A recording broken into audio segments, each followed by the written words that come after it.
कि इंडिया का ना जो है वो हमें थप्पड़ मार मार के मार देगा, तो जरूरत क्या पंगा लेने की? मतलब उड़ना नहीं आता तो क्यों उड़ते हैं?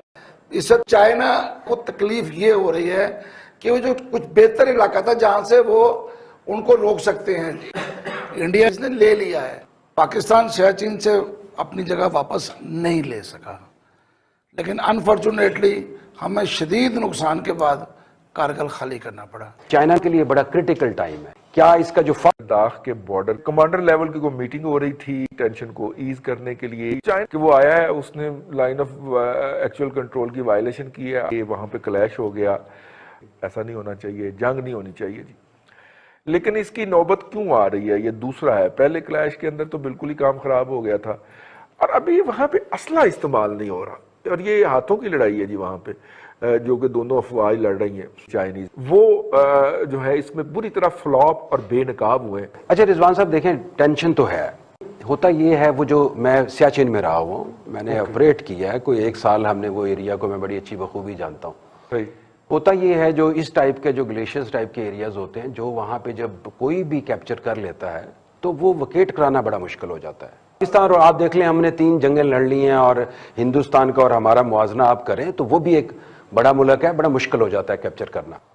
तो एग्जैक्टली मैं एक एग्जांपल ऐसे देता हूं, जिस तरीके से हिंदुस्तान ने हमारे साथ सियाचिन में किया था, फिर दोबारा हमें वो पोजीशंस लेनी बड़ी मुश्किल पड़ गई थी। हिंदुस्तान ने जो अचीव करना था वो कर लिया। चाइना के पास क्या ऑप्शंस हैं? पूरा निगोशिएट जो वो कर रहे थे डिप्लोमेटिक लेवल के ऊपर, मिलिट्री लेवल के ऊपर, जो वो ऑलमोस्ट नाकाम हो गए हैं। वो जो चाह रहे हैं कि जो स्टेटस को है उसको बरकरार रखा जाए। चाइना के पास जो ऑप्शन है वो ये है, पहली ऑप्शन तो ये है कि वो फुल फ्लैज उसको रिटेलिएशन पे जाए और इसी पे जंग लड़े, और इंडिया को भी ये पता है कि वो लेना बड़ा मुश्किल है क्योंकि ऑलरेडी ऑक्यूपाइड पोजीशंस हैं। दूसरी ऑप्शन ये पास ये आ जाती है कि वो जो एरिया है, जो कम स्ट्रेंथन एरिया हैं हिंदुस्तान की तरफ से, जहाँ पे कम मिलिट्री की प्रेजेंस है, वहाँ पे कोई एडवेंचर करे। जो अगर आपको याद हो, जो CDS जो है हिंदुस्तान के जनरल बिपिन ने भी एक बताया था कि हम मिलिट्री वेंचर कर सकते हैं अगर ये स्टेटस को ना होता। तो अगर इन केस हिंदुस्तान की जहां लेस प्रेजेंस है वहां चाइना कोई मिस एडवेंचर करता है, लेकिन फिर दूसरी चीज उनके ज़हन में ये भी होनी चाहिए, वहां पे थिंक टैंक्स प्रिवेल करते हैं, वो ये भी सोचेंगे क्या इसका जो फॉल आउट होगा, कि रिटेलिएशन होगी, क्या वो अफोर्ड कर पाएंगे? चाइना के लिए बड़ा क्रिटिकल टाइम है, और अगर वो ये इसका बदला लेते हैं यहीं पे इस प्रेजेंट एरिया में, वो नामुमकिन है, क्योंकि मैंने आपको जोग्राफिकल एरिया की लोकेशंस और उसकी प्रॉब्लम बता दिए हैं कि जो डोमिनेंट प्लेसेस होती हैं उनको नहीं कर सकते, और जो दूसरा लेस ऑक्यूपाइड एरियाज हैं वहां पे वो कर सकते हैं, लेकिन वो एक उसका जो फॉल आउट आएगा, जो चाइना इसको अफोर्ड कर सकेगा, वो एक बड़ा क्रिस्टल क्लियर है, जो मेरा नहीं। अच्छा होगा क्या? अभी देखें, मेरे ख्याल के अंदर ये ऐसा ही चलता रहेगा, छोटी मोटी टेंशन हैं टेक्टिकल लेवल के ऊपर, ये चीज चलती रह जाएगी। दोनों मुल्क अफोर्ड नहीं कर सकते। वैसे अपना चाइना के उनको फेस सेविंग भी चाहिए। पब्लिक जो है, एक उनकी पब्लिक और एक उनका मीडिया, वो उनको कंपनसेट करने के लिए, बताने के लिए कि हम कुछ करने जा रहे हैं, हम टॉलरेट नहीं करेंगे। इस तरीके से मोदी साहब की पर्सनैलिटी है, वो कुछ भी हो सकता है, लेकिन इस लेवल पे वो नहीं जाएंगे कि वो जंग पूरी फुल फ्लैज हो जाए। ठीक है, तो चाइना की ये भी तो कोशिश हो सकती है ना कि मैं मैक्सिमम स्पेस गेन कर लूं, कि उसके बाद अगर मुज़ाकरात हों भी ड्यूरिंग स्नोफॉल, और दोनों साइडें अपनी अपनी पोजीशन पे दबक के बैठी हों, तो उस वक्त जो है वो मैं अपर हैंड पे मुज़ाकरात की टेबल पे जाऊं। ये इस तरह की भी तो कोई मूव हो सकती है। ऐसी मूव 2 दफा हो चुकी है, आपको याद होगा। इंडिया ने सियाचिन में की थी, पाकिस्तान ने कारगिल में की थी। ठीक है, पाकिस्तान सियाचिन से अपनी जगह वापस नहीं ले सका, लेकिन अनफॉर्चुनेटली हमें शदीद नुकसान के बाद कारगिल खाली करना पड़ा।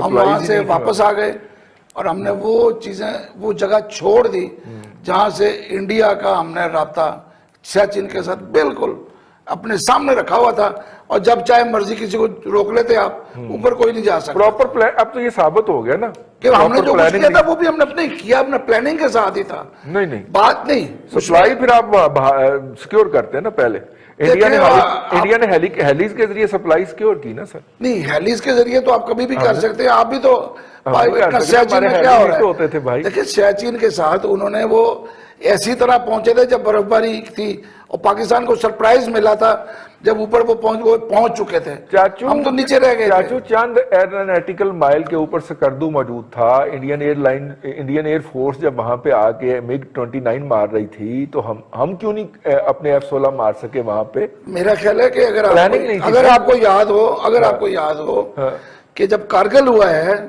तो उस दिन अगर आपको वो तकरीर याद हो शहबाज शरीफ साहब की, जो उन्हें लाहौर रेलवे स्टेशन पे फरमाई थी, आप और हम सारे कंटेनर के ऊपर बैठे हुए थे, सामने कंटेनर पे शहबाज साहब थे और उन्होंने नारा लगाया था और हमने भारत का एक तैयारा गिरा दिया कारगिल में। मेरा ख्याल है वो भूला नहीं होगा कोई। नहीं तो ये तो लेकिन उन्होंने वो भी तकरीबन जंग का स्टार्ट हो चुका था। छोड़े ये इस बहस को। लेकिन इंडिया ने भी अब वहां तक अपना ग्रिप तो कर ली है, तो वो इतनी आसानी से वापस नहीं जाएगा। बिल्कुल ठीक है। वो पाकिस्तान नहीं अब जो मुझे पता चला है इंडियन इंडियन सबसे ज्यादा गालियां हमारे गेस्टों में से जिसको देते हैं वो चाचू हैं। कोई बात नहीं, मैं पाकिस्तानी हूं, मुझे उनकी गालियां खा के कुछ होती है, कोई फर्क नहीं पड़ता। इंडिया चूंकि अपर हैंड पे है, इससे चाइना को तकलीफ ये हो रही है कि वो जो कुछ बेहतर इलाका था जहां से वो उनको रोक सकते हैं, इंडिया इसने ले लिया है। ये चीजें कुछ उसकी साइडवेज भी हो रहा है, आप वो लतीफा और विंग्स भी हैं। आप वो लतीफा सुना रहे हैं कि एक साहब को एक गाड़ी टक्कर मार गई तो वो उठ के तो रोना शुरू हो गए। उसने कहा यार शुक्र करो जान बच गई। उन्होंने कहा नहीं, गाड़ी के पीछे लिखा था कि अच्छा दोस्त फिर मिलेंगे, तो ये दोबारा आएगा।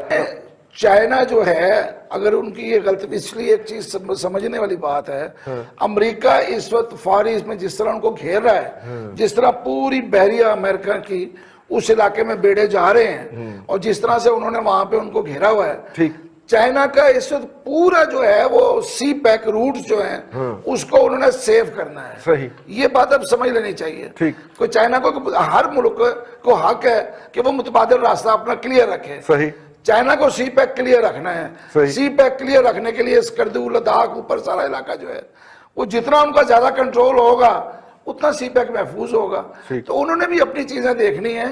ये चीजें आहिस्ता आहिस्ता वक्त के साथ ही सामने आएंगी। अभी तो लगता है कि पता नहीं कुछ ये कोई फैसिनेटेड चीजें हैं, लेकिन नजर आ रहा है कि सब जुड़ा हुआ है आपस में, पूरा इलाका, पाकिस्तान, इंडिया, चाइना, ये ऊपर से तो आप लक्ष्य में देखें तो बिल्कुल करीब है सारा कुछ। भट्टी साहब ना को ये उसको वो पंगा लेना बहुत भारी पड़ गया। उनका ख्याल ये था कि हम रूटीन में जाएंगे, 2-4 गोले वो हाथ पर ला मारेंगे, इंडिया अगर दबक के पीछे हो जाएगा।